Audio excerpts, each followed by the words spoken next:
Cast is now starting. All attendees are in listen-only mode.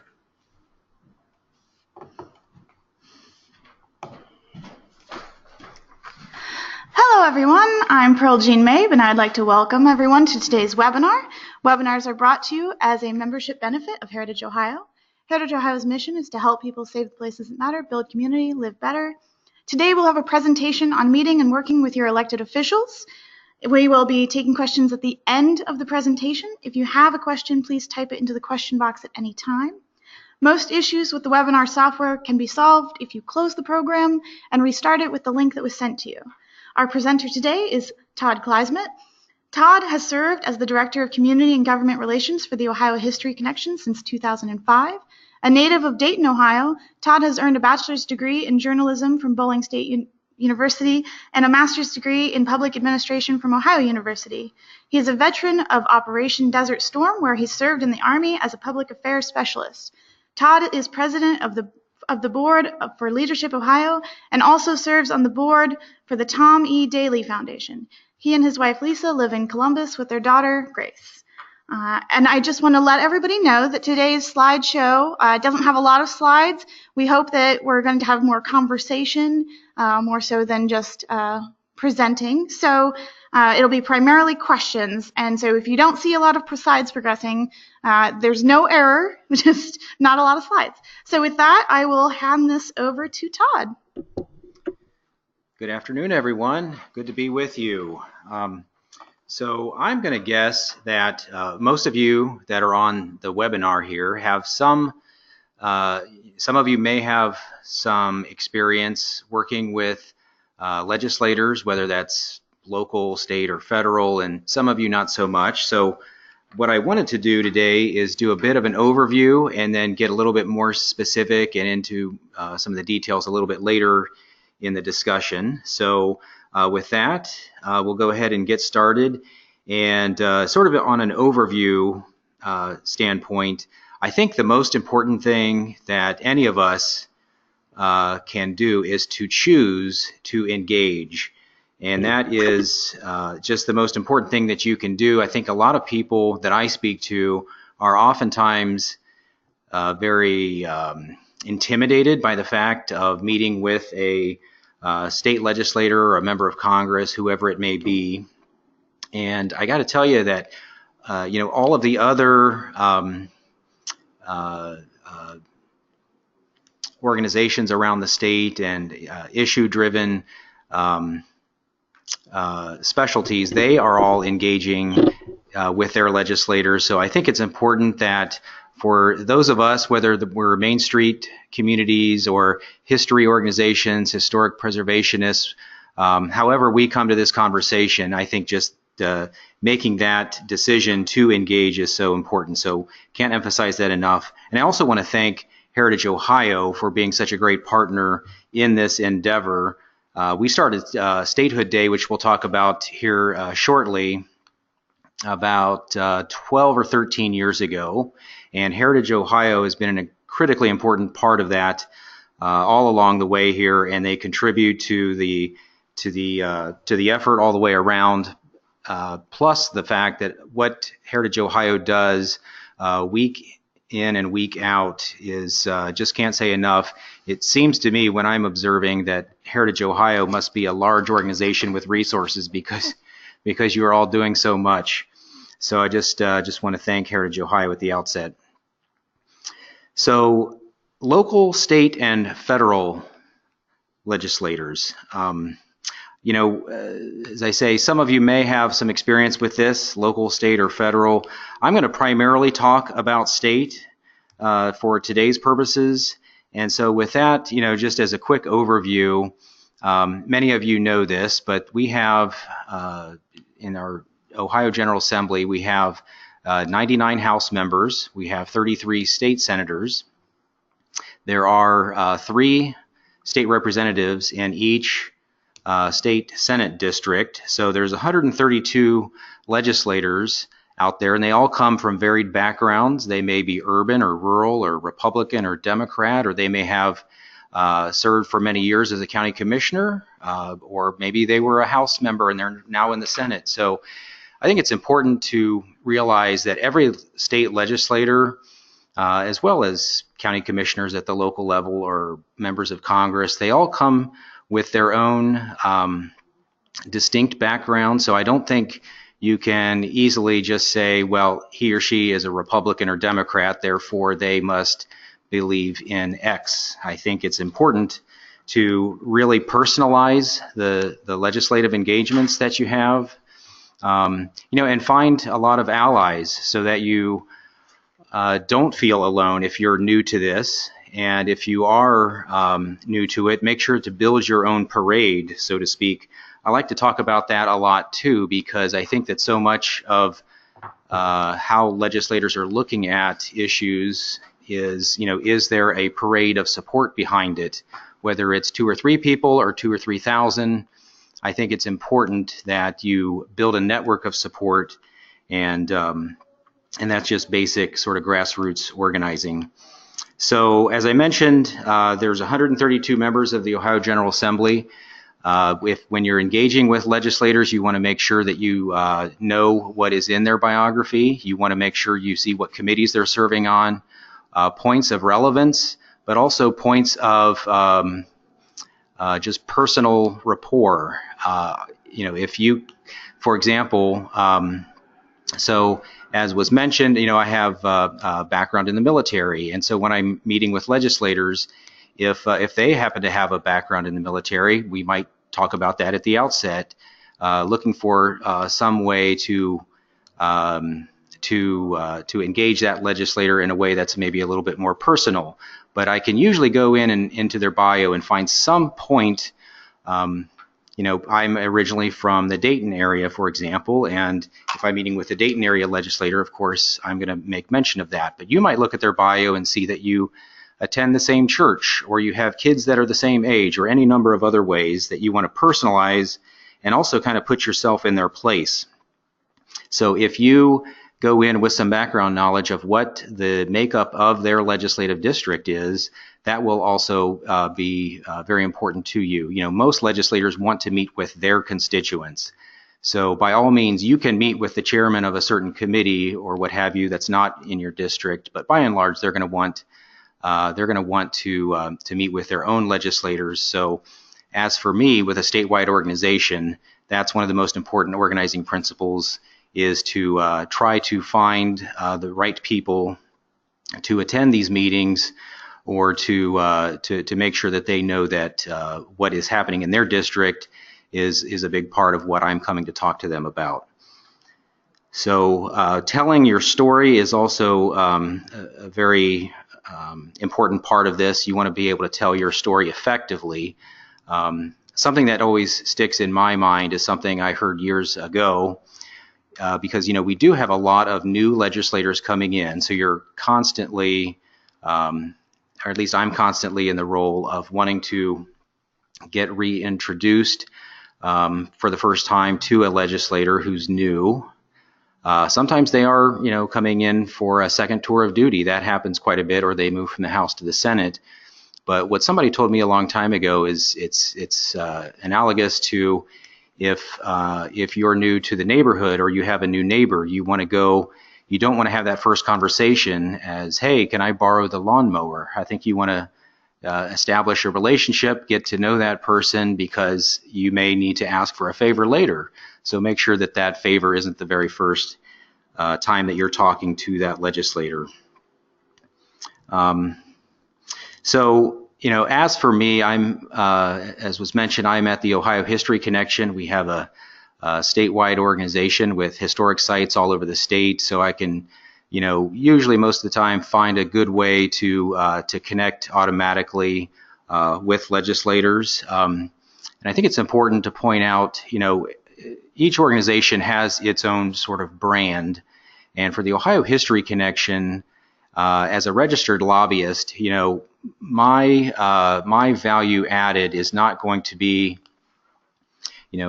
on the political fundraising circuit, or going out on golf outings with legislators. That's not the brand of my organization, probably not for yours as well.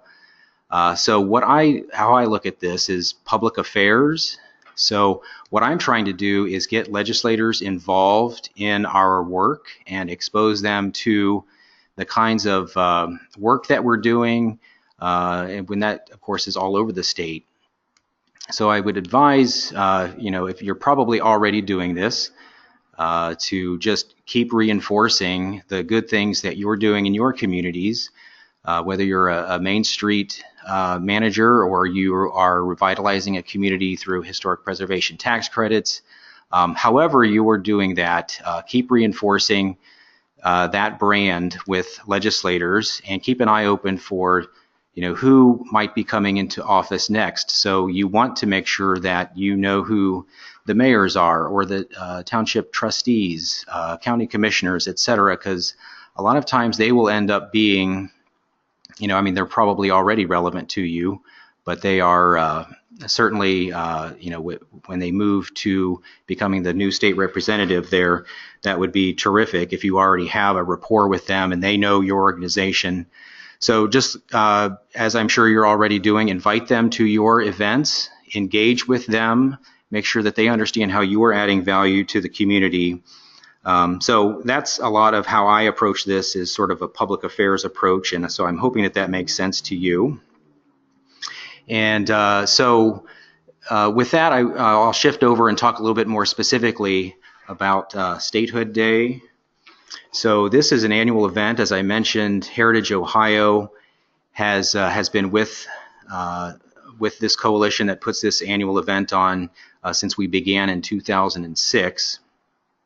So I'm sure some of you are familiar with it. For those of you who are not, this is sort of the history and historic preservation community coming together for an advocacy event on or about Statehood Day.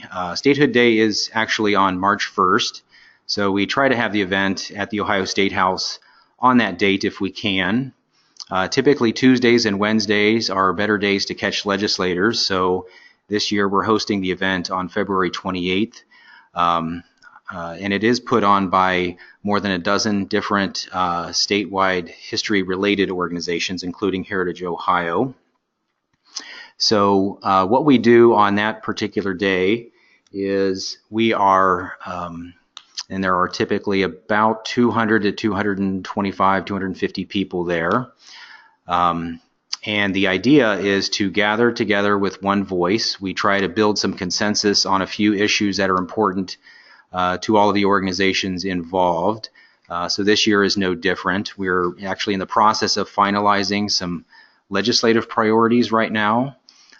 So for an example, one of the things we'll be emphasizing at the event February 28th is supporting the projects that are part of the state's capital budget that we anticipate seeing very soon, certainly before the Statehood Day event itself. So, for example, the Ohio History Connection has some pretty big projects that are part of that state capital budget, and I'll bet that there are projects in your own local communities that are important that either are in the introduced version, which we hope to see soon, or that you are connecting with your legislators, or at least people in your community perhaps are, to get some state capital funding support for perhaps a historic building or a landmark building of some kind in your community. So maybe we could talk about that toward the end of the conversation. As I said, there's typically a couple hundred people that attend the event. And this year, we have a couple different things going on. So in the morning, we'll gather about 9:15 in the morning, and we'll go over those legislative priorities. And stay tuned, we'll have that up on our Statehood Day page probably in the next couple of days. So the morning is about preparing people to go and talk confidently with their state legislators. So the idea is to have a short briefing about the legislative priorities in the morning. We'll also give people a bit of a sense of shared purpose as well, but really honing in on the legislative priorities. And then from 10 o'clock that morning until noon, we encourage people to have already scheduled meetings with their state rep and or state senator. and most people will go and spend their time in that time frame meeting with legislators, so that when we reconvene again at 12 o'clock, we'll have a luncheon, and we can kind of talk about how the legislative visits went. And so at about 12:30, then we have a short program. We'll have a keynote speaker, and this year we have Christopher Wilson giving some remarks. He is with the Smithsonian's National Museum of American History, and he has a draft title for his remarks that is Catalyzing Conversation and Promoting Civil Dialogue Through History Education. So it's great to have Christopher Wilson join us for his remarks. Immediately following that, we will give our annual Ohio History Leadership Award to the elected officials in Licking County. If you've been paying much attention to activity in Licking County, you probably know that they have recently restored their county courthouse. They've been doing some great work in their downtown, great use of historic preservation tax credits. There's just a lot of things that Licking County officials have been doing with bipartisan support in support of historic preservation. And another one of the things that they have been doing is there is a potential World Heritage nomination that is includes the Newark Earthworks. That is something that the Ohio History Connection has been heavily involved with for a number of years, and the support we have gotten from the elected officials in Licking County has really been outstanding, and they're very excited to get the Newark Earthworks as the first World Heritage List site in the state of Ohio. There are no World Heritage List sites in Ohio. There's more than 1,000 around the globe. There are only 23 in the United States, and as I mentioned, 0 in Ohio. So Licking County has really stepped up to the plate in a number of respects as it pertains to history and historic preservation. So this award is an effort to recognize their great work there. Finally, then we conclude the Statehood Day event, and this is at roughly 1 o'clock with the annual History Fund Grant Awards. So if you're familiar with this program, there is on the state income tax a checkoff opportunity there. So if you're getting a refund, and we hope most of you are, on your income tax refund, if you're getting a refund of any number of dollars, you could opt to give some portion of that to the Ohio History Fund, or things like scenic rivers, endangered wildlife, things like that. So that's one option. And so we take the funding, the Ohio History Connection takes the funding from those private contributions, and it's a competitive matching grants program. So every year there's a group that comes in and helps evaluate the grant proposals that have come in, and so those get awarded at the conclusion of the Statehood Day event. As I mentioned, this year is February 28th. So it's a lot packed into about a half day. So we're glad to have Christopher Wilson with us from the Smithsonian. And so I think on the screen there, Marion Werkheiser, who's been a great friend of Ohio and historic preservation, she spoke at the event in 2016. She is there. And we've also, go ahead, and as I've mentioned, we give out the History Fund Grant Awards. And I intended to put a picture of our really good friend, State Representative Kirk Schuring.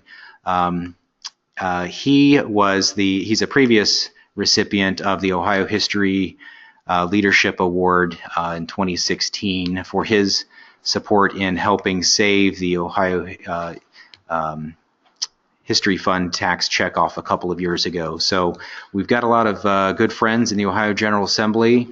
We want to keep connecting with them and utilizing every opportunity we can to engage them in the work of things like history and preservation and local revitalization that all of you are heavily engaged with. So with that, I could probably go on a bit more, but I think with that, maybe I'll go ahead and pause there and encourage any questions you have. Maybe there's something specific you'd like to discuss, But just want to again thank Heritage Ohio for inviting me, and I'm glad to be with you. And I didn't mention this before, but I probably should have.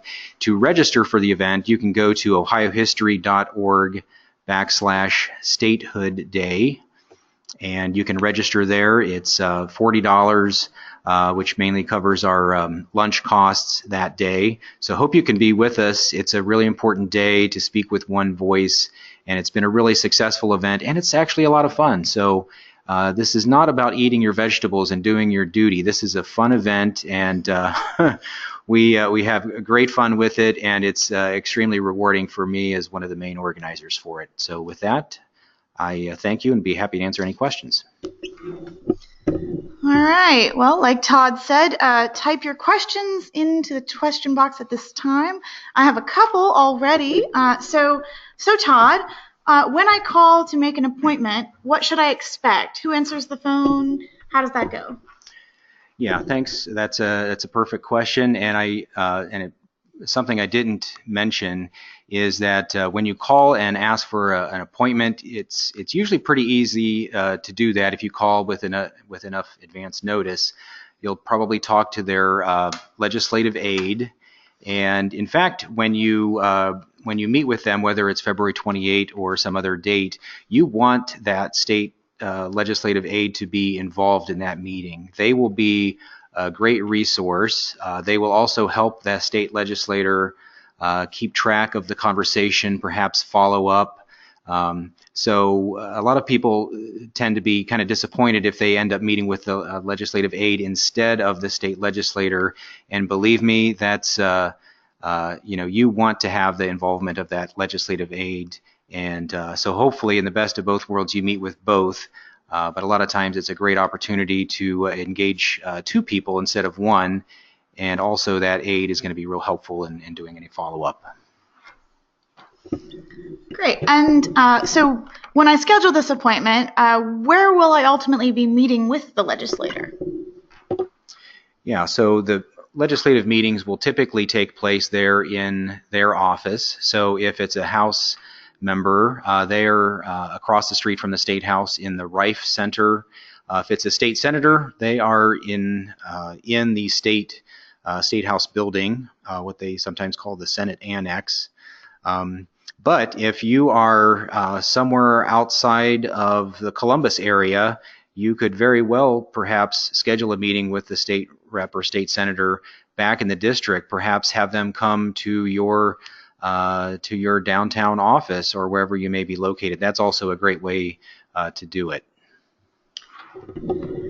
Great. And then can you share some tips on telling your story? It is often challenging for people, but so important in getting through to legislators. Short, sweet, succinct, and powerful is no small task. So do you have any great tips on that? Sure, yeah. And in fact, your question reminds me of a time, this is many years ago. I was actually in a different organization, a different role. But I remember reaching out to several members of the General Assembly in the Central Ohio delegation because we had a guest from out of state who was going to come and talk about an issue that was important to our organization.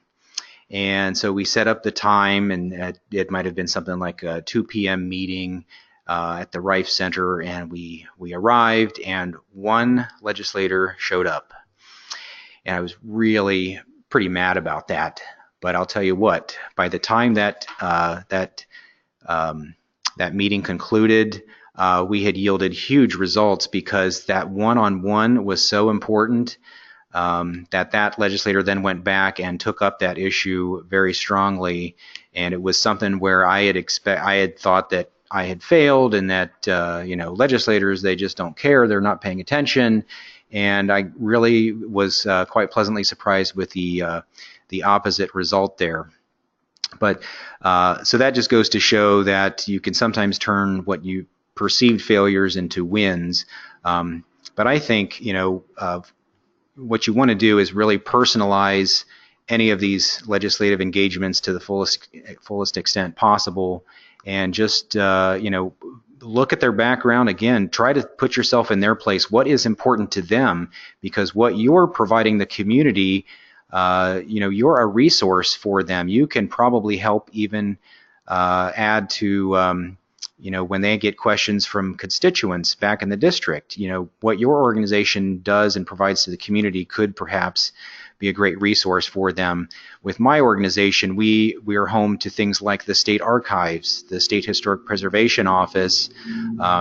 We have got historic sites all over the state. So that's something I always emphasize to them, is I want to be a resource to help them to solve real world problems.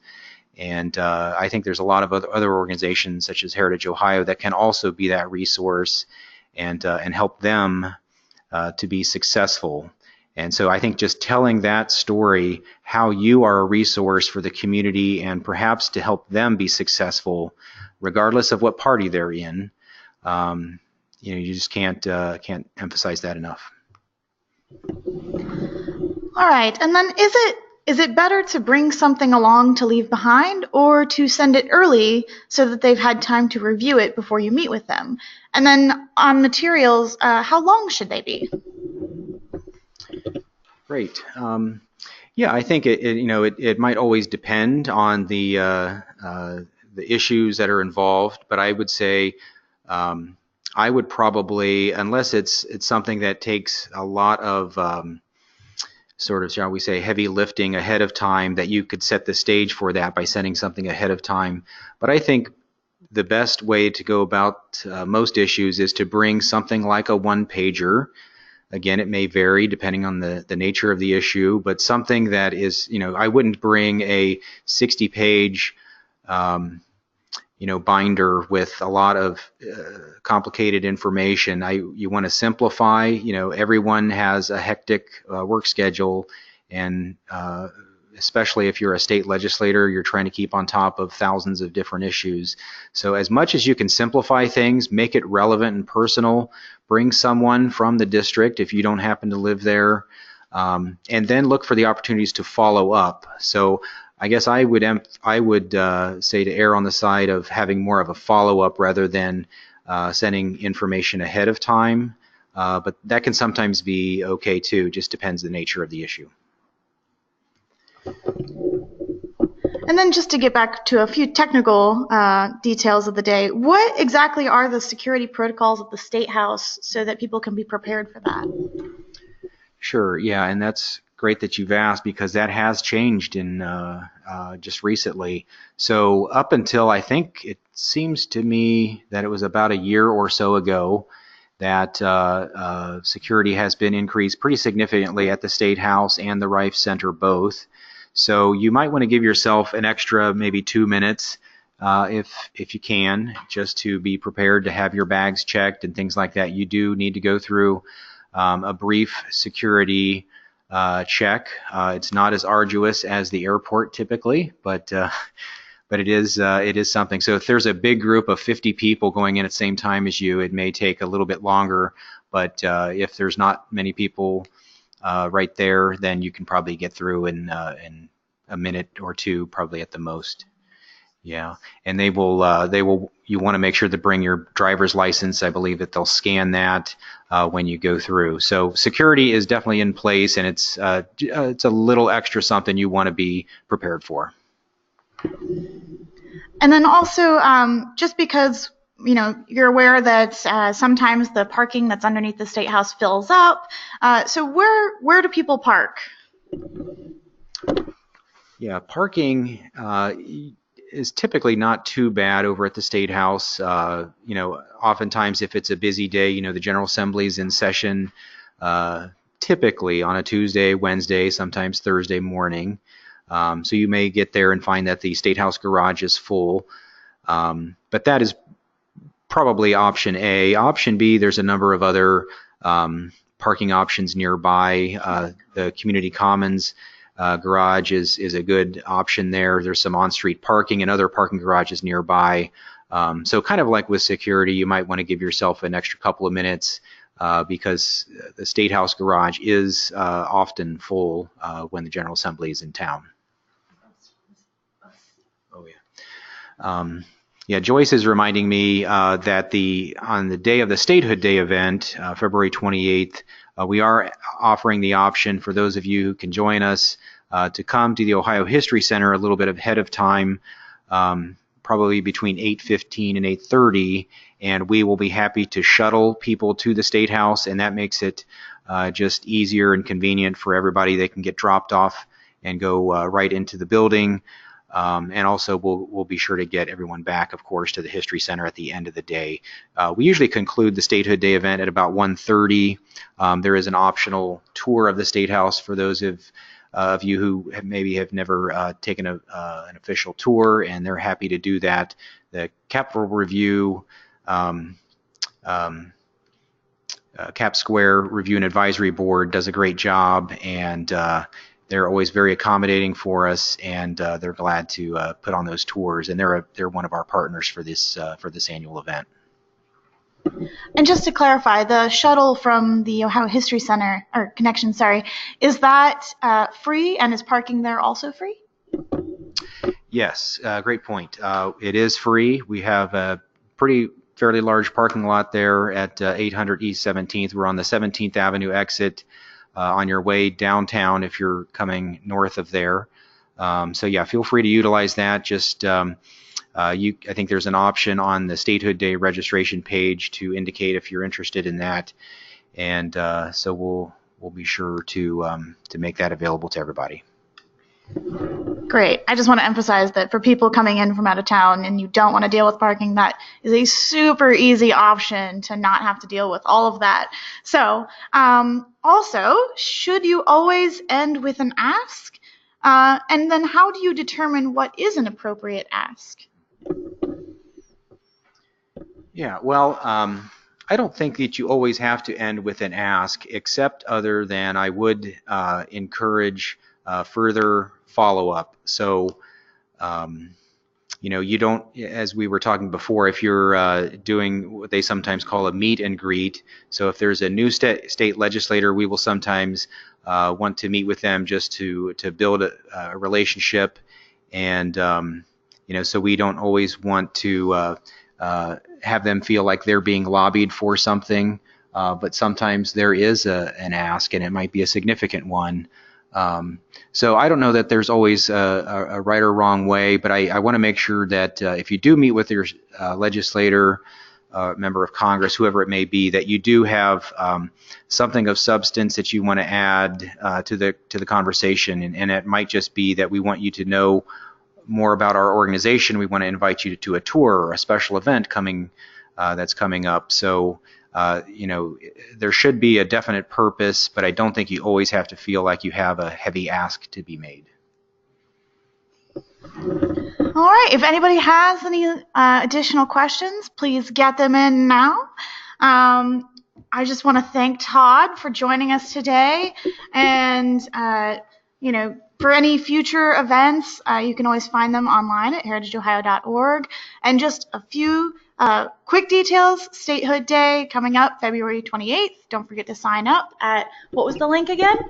It's ohiohistory.org/Statehood Day. Thanks. Great. And then the cost was? It's $40. $40, and that includes lunch. And if you sign up for it, you can park at the Ohio History Connection for free and shuttle over for free. So with that, I'll wrap this up. Thank you, Todd, and thank you everybody for attending, and have a great day. Thank you.